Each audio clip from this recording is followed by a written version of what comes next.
Hey guys, this is Georgia with Ancient Aliens, and you're listening to That One Time I Was Abducted by Aliens with Jaimie and Bri.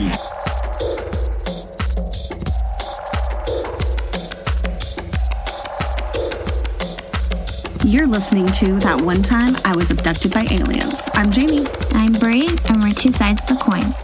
Hey, Truth Seekers, welcome back. Tonight we have a pretty exciting episode for you that's going to kind of spin out into a multiple episode subject. Yeah, I think we're going to do a secret space program series. Ooh, I really like the sound of that. I like it because there's no way in hell we could fit all of this information into one episode. Oh, God, no. Who knows how long it's going to go on for or how many episodes it's going to be, or if we'll take breaks in between and maybe cut it up with some other information, but the secret space program is a big one to tackle. It is, and I think it's a easy way to go about mentioning all the other things that we could talk about.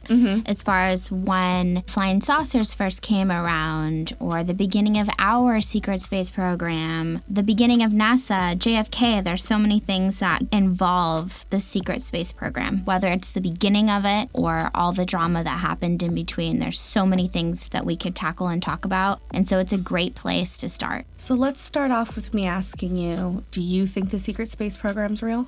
Yes, I think there are many secret space programs. I don't think that we can just say that there's one secret space program. All right. There's many that are happening, and I think it's not that hard to believe that we can do so much more than what we're shown through NASA. I don't think it's a hard stretch for people to grasp that, we're on this road of all these breaking technologies, and it was just increasing, and then all of a sudden it came to a stop.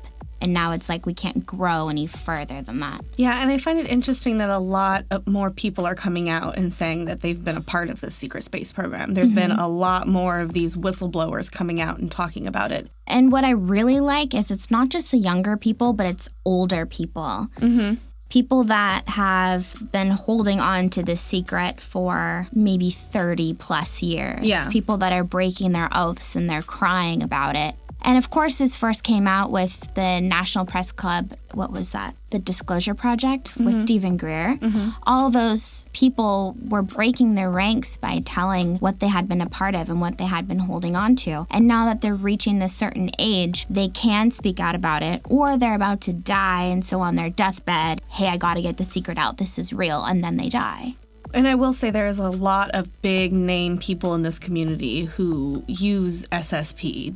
That is something that they talk about. It's part of their platform. And so it's interesting that a lot of these big names are some of the biggest proponents of it. I think it's just an interesting time. Back in the day, it was more important to keep your oath of secrecy. And there's going to be a lot of patriots out there that think that you should keep those oaths.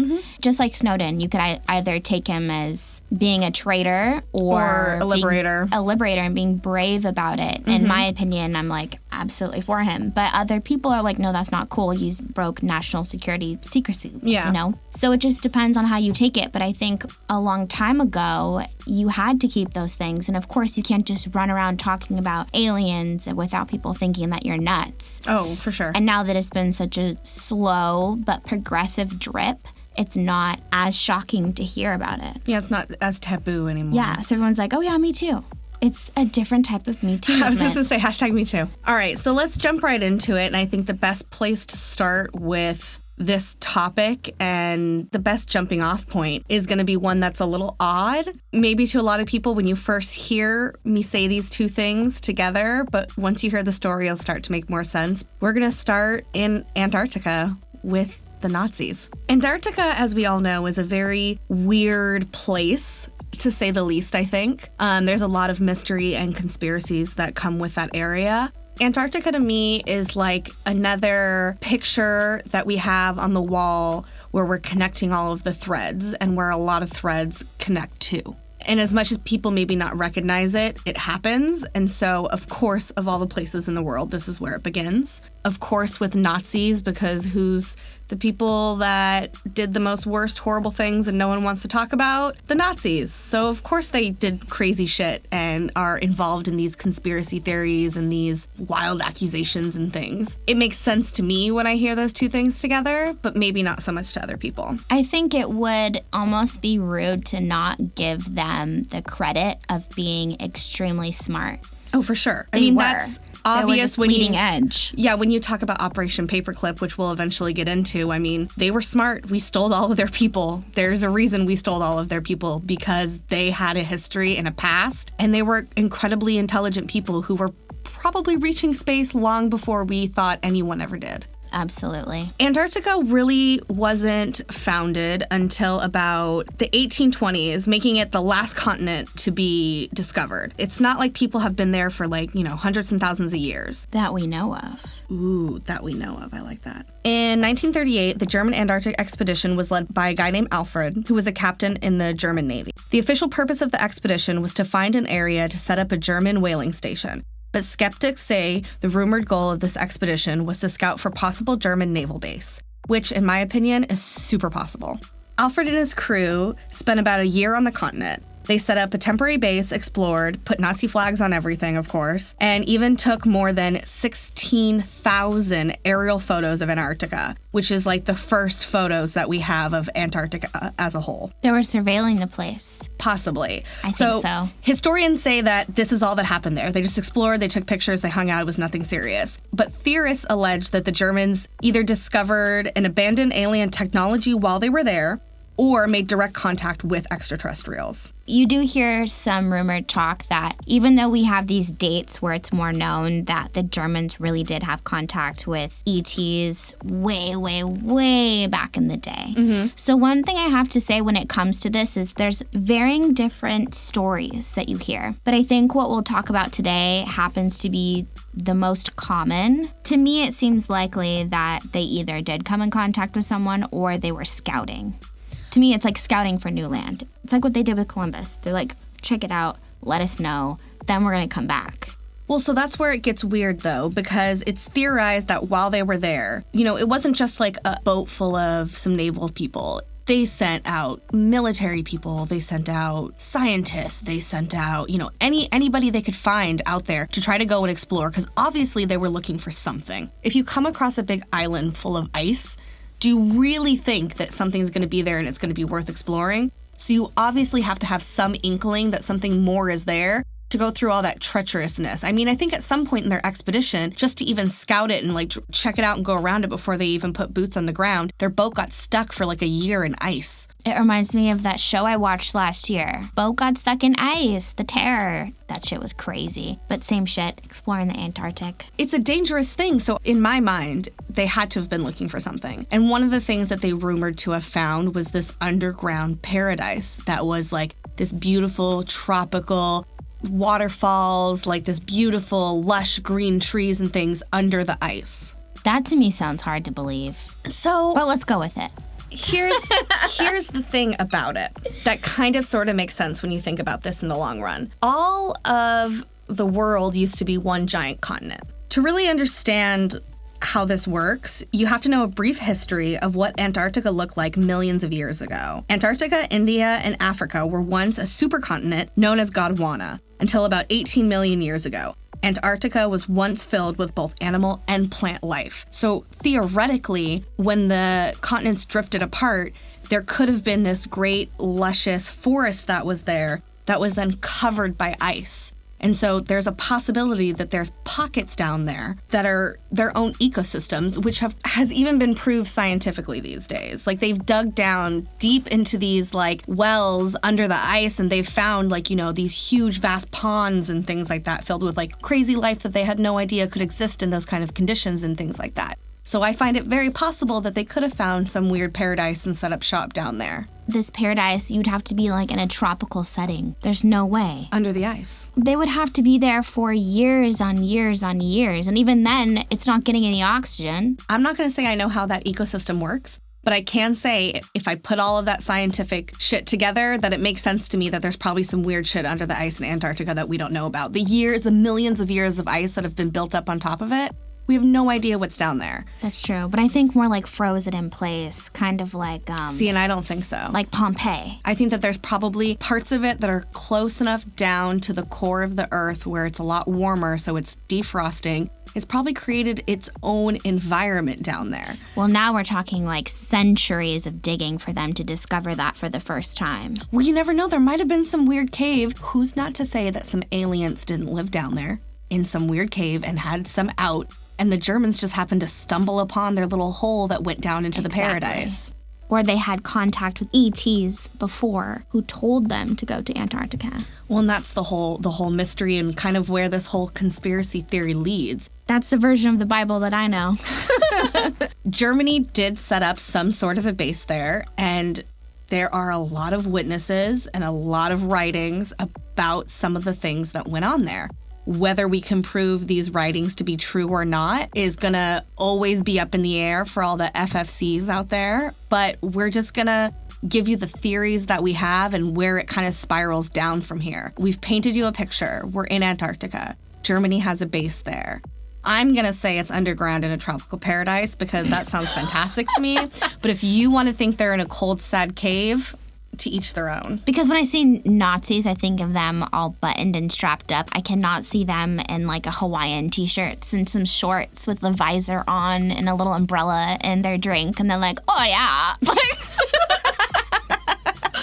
I don't think that we're meant to remember Nazis like that, so who's to know? Das Andedreco. Because I guess you have to remember at the same time, at the end of the day, they were actual real people. They probably had personalities and shit. And robots. They were probably buttoned up when they were in service, but, you know, when they went home and had a little bit of the sauce, who knows what happened? I think they still kept their socks on, let's just say that. I think they kept those knee-high black socks on. So it's rumored that within these underground oases that the Nazis found, they built what is known today as Base 211, or New Berlin, as people call it. Base 211 hosted a vast list of conspiracy theory top listers, like the SS itself, the Thule Society, the Virgil Society, the Illuminati, and other kind of shadow groups, and even John Kerry's been linked to being there before. The fuck? Yeah, makes no sense. Even parts of it kind of go into Freemasonry. There's ties back to that as well. And just kind of all things occult happening at this Base 211. They did things like invite mediums and, you know, channelers and things like that. And one of the most well-known was Maria Orsic. So Maria Orsic was kind of the leading lady of the Vril Society, which was an all-German society turned Nazi party society. But the Germans have always been into this kind of esoteric, occult-type practices. I mean, you could go back as far as you can find, and they were always sort of into these sort of things, which to me makes perfect sense because if you want not only world domination, but if you're trying to be on the leading edge of sciences and power into the stars, you have to think outside of the box. Mm-hmm. This Vril Society is really an interesting type of society. They believed that Vril was a life force energy, and you can harness this energy and use it for metaphysical powers, material powers, for healing, and of course, conquering world domination, which is like,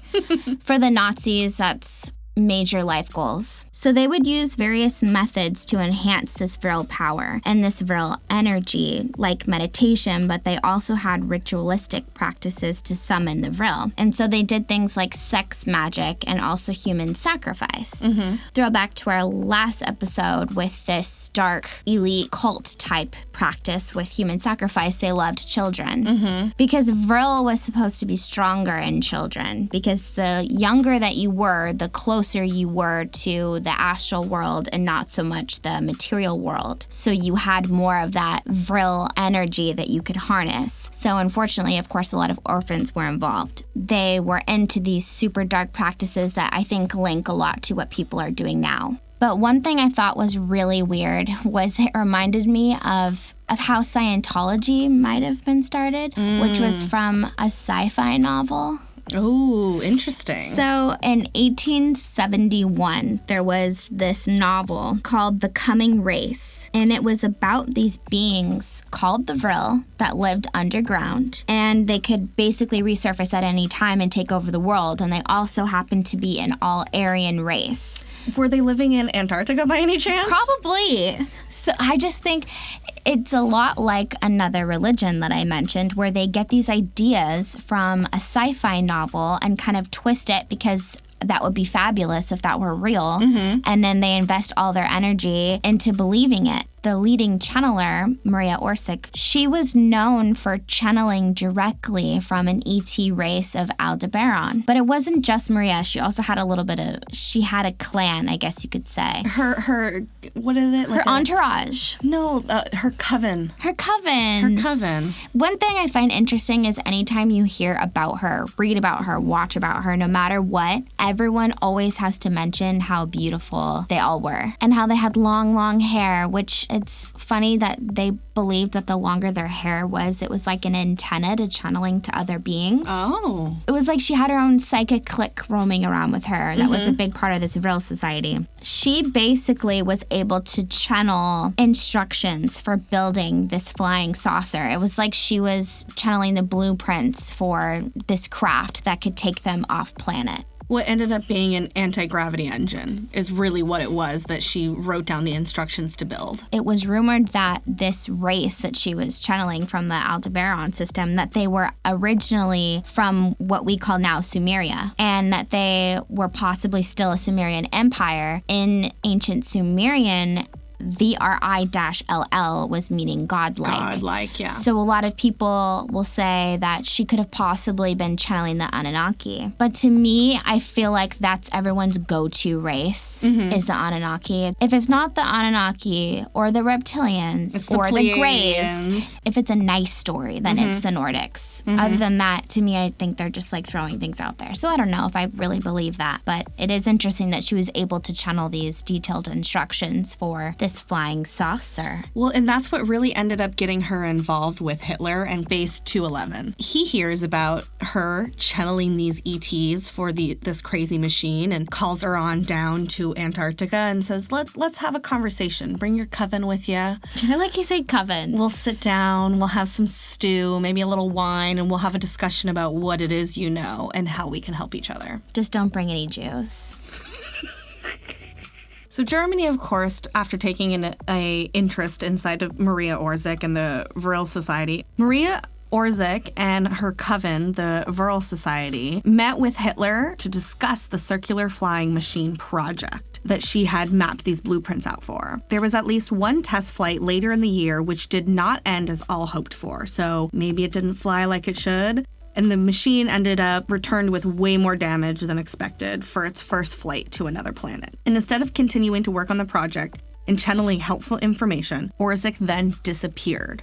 She was last seen in early 1945. On March 11th, 1945, she sent letters to the members of her organization that ended with the statement, "No man stays here." No Vril member, including Maria, was ever heard from again. Or did she go to outer space? I think that they left. They took off. Who even knows if she really wrote the letter? That's very true. Back then, I'm sure they could fake a lot of things. It's interesting that all they wanted was to get the hell off of the planet. Well, it's interesting to me that she gave him information, it didn't really work out how the Germans liked, and then she disappeared. We don't really know that it didn't work out the way that they liked. But that's what the history books are saying. Not the ones that I've read. I hear it, I guess maybe I read the more skeptical side of things that were like, no. So your skeptical side is that she gave the plans, it didn't work out so well, so then they just killed her. Yeah, pretty much.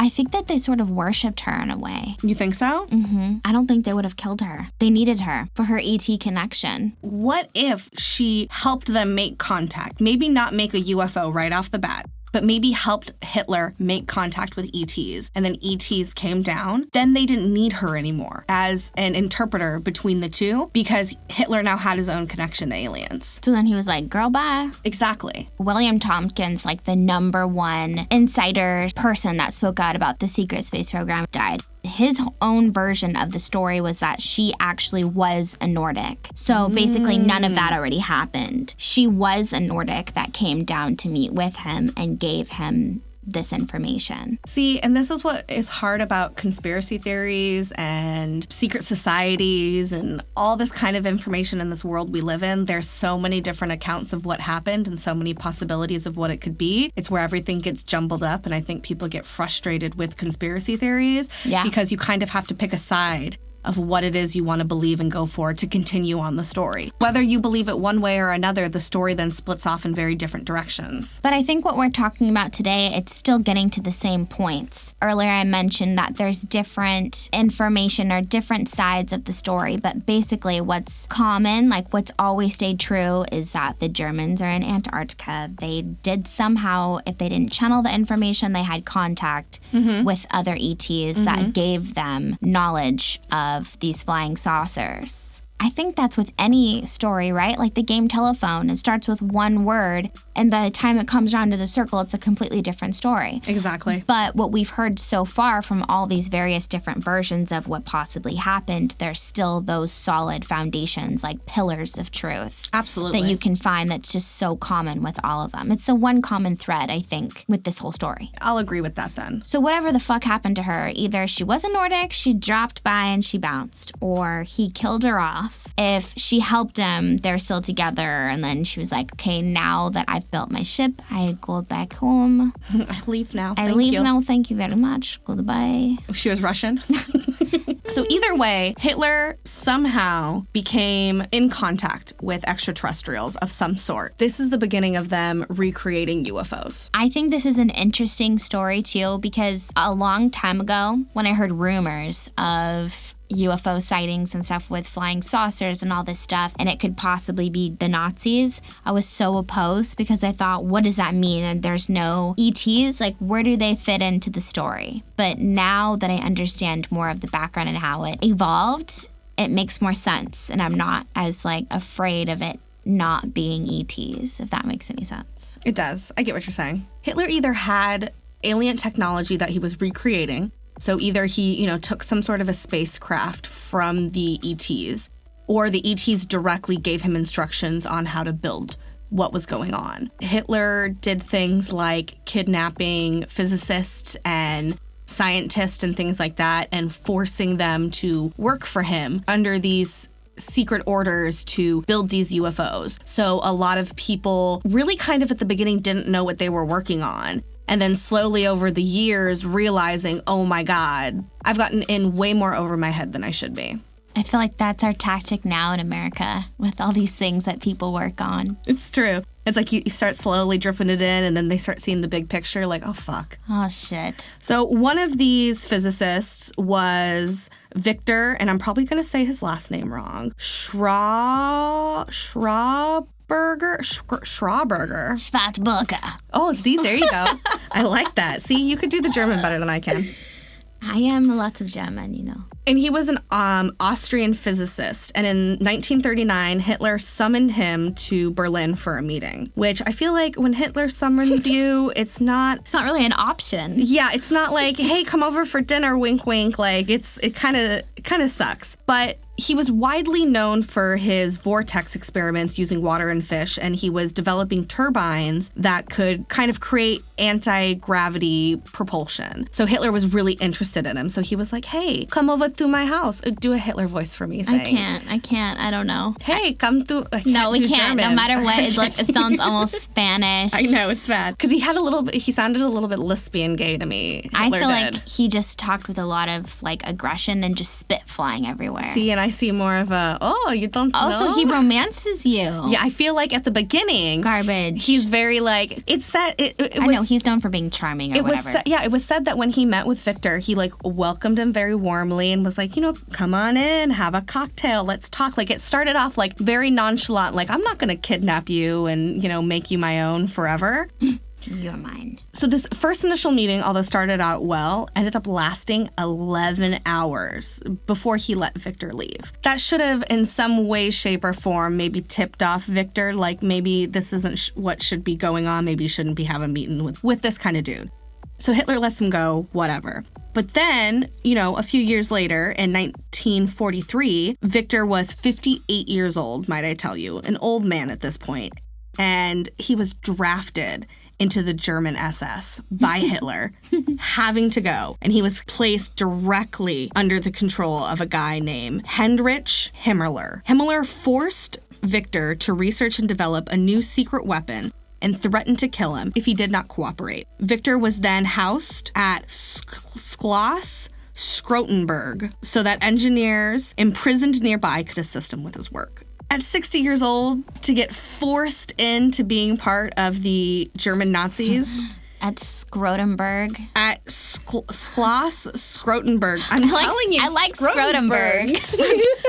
Look, I'm in no way German. I'm very Jewish, so if I'm gonna have no idea how to pronounce any of these fucking words, guys. Bear with me. So although he was 60 years old and kidnapped, he also didn't take it very lightly. He wasn't just gonna do whatever the fuck he was told. He had a little bit of kind of an attitude with it and pushed back a little bit. And so he did have a lot of demands when he was talking to the SS. He had to make sure that he had the right equipment, the right people he was working with. So he was allowed to choose the top 30 engineers that he could find to come and work with him on this information. He only wanted red M&Ms. He was very particular.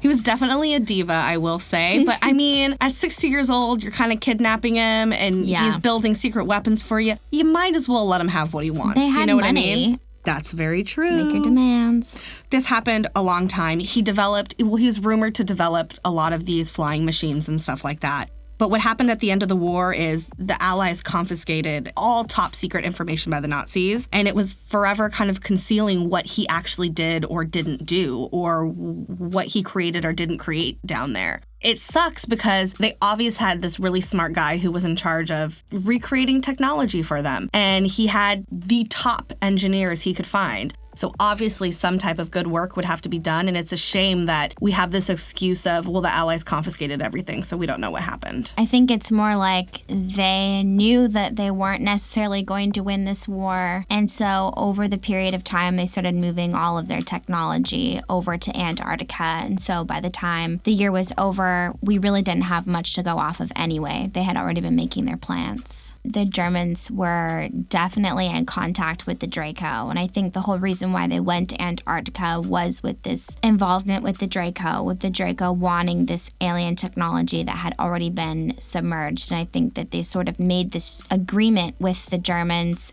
and had them basically de-thaw, however you want to put that, to get this technology out of the ground. And I think that they made some sort of trade and agreement in order to help each other out for that. I've heard of talks of the Germans cloning themselves. Oh, yeah. And putting them on the front line during the war, while they could have this double purpose. They were here trying to win the war, but really they were also just trying to get their technology off of the ground. And they made bases down there with the Draco. And they had so much going on in Antarctica, they were moving things over to Antarctica, and they started manufacturing things that you could use for other planets, anything you could think of. Well, I would assume that they would have to make it look like they were at home still fighting the war, because you don't want to tell the rest of the world that you're jumping off planet. So I find it very plausible and possible that they could clone themselves and create this distraction of war going on to mask what they're really doing, because that's false flags. That's what we do. We create these wars, but really it's just a way to funnel money around. Or to do things that we don't know is really going on. And they're very smart, like I said in the beginning. So, I mean, smoke and mirrors, to me, that's perfect. I don't think that they achieved all of these great and horrific, disgusting things and then just took a fall. I think they were smarter than that. They were doing something else, and it happened to be in Antarctica. They were working with these Draco, and they had a lot going on over there, and all of us were more focused with what's happening here rather than what was going on there. Down there. Although what was going on down there was starting to bleed out into the rest of the world. They couldn't contain it down in Antarctica forever. So I think we're going to have to end this episode here before Antarctica, the alienness of it, starts to creep out into the rest of the world, where we start to see some of our first, UFO sightings from military personnel and some of the alleged craft that the Germans were building. Really the beginning of the secret space program. Definitely. So stay tuned. Secret Space Program Part 2, we can get into that because there's a lot for us to go through. Oh, yeah. This is where, we're going to get out of the more fact-based side of what happened into the more creative interesting. I don't even know how to say it. I think it's going to surprise a lot of people to think of maybe some things that we think were straight alien possibly could not have been. But we'll just leave it there. We're going to end on a high note there before we get into our timeline. All right, so let's take a little moment from our day to just say thank you to all of our favorite people in the world and do our favorite part of the episode, shout-outs. We have at our skeptic level, Jan from The Good, The Bad, and the Just Plain Standard podcast. And our truth seekers, Jamie's mom, Shayna. Hey, Mom. We have Destiny at Destiny from Space on Instagram. Love you, Destiny. We're going to get into our first made-up category, which is a skeptical truth seeker, and that is Adam, who is one of the hosts of Not For Everyone podcast on Instagram, and they're at Not For Everyone podcast. Then we have our middle bitches, Raya, my favorite. We love you. We also have Scotty at Scotty Doodle on Instagram, and Bobby, who's the other half of Not For Everyone podcast, and you can find him at Pinball Bobby on Instagram. Our next made-up category, which is going to be a skeptical middle bitch. AP. Hey, AP, love you. At Weather Traditions on Instagram. You actually really, I keep forgetting to tell you, you need to email her and talk to her about times to interview her. Right now. Yeah, I keep forgetting. Well, we got you, don't worry. And then our last but not least, and certainly our favorite, the Anything is Possible category with Matt. Hey, Matt. Hey, Matt. Thank you so much. Thanks you guys so much for listening this week. You can check us out on Instagram at ThatOneTimeIWasAbducted. Shoot us an email at ThatOneTimeIWasAbducted@gmail.com and all the other places on the internet you can find us. Love you guys so much. Have a great night. Fuck you, Mountain View, California. Love you. Thank you.